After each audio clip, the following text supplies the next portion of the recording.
এই যে আমি গোবিন্দভোগের চাল, হেভি ফাইন চাল, গোবিন্দভোগের আদা বাটা দিলাম,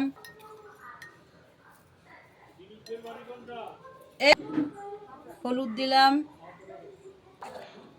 ঘি দেওয়া হলো, এবার মিট মেখে রেখে দেবো, মেখে রেখে দেবো, তারপরে এটাকে করবো। এটা 15 মিনিট মাখিয়ে রেখে দেবো বন্ধু। দিয়ে দিলাম, কেন পোলাও একটু মিষ্টি মিষ্টি না হলে ভাল লাগে না খেতে। ব্যাস বন্ধু এই ঘি দিয়ে দিয়েছি,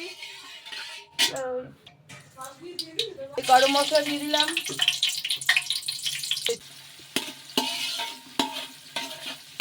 হচ্ছে চালটা কিন্তু ভালো ফ্লেভার আছে, হেবি সুন্দর চাল।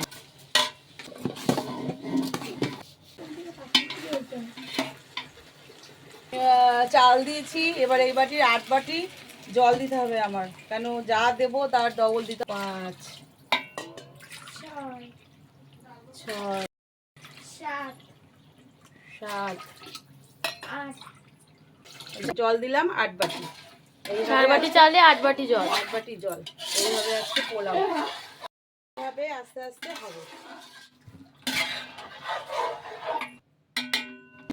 হোক। যে একটু নাড়িয়ে দিলাম, দিলে হলে কমপ্লিট হলেই তোমাদের দেখাবো। হয়ে গেছে আমার আজকে পোলাও। এই যে সব এখন পরিবেশন করব। কি ঝুরঝুরে হয়েছে, খাওয়া যায়, দেখো ঝরঝরা হয়েছে সব, এই দেখো কি সুন্দর হয়েছে। এই এখন সব পরিবেশন করব আজকে, তোমাদের পরে আবার দেখাবো খাওয়াটা। টাটা। চল।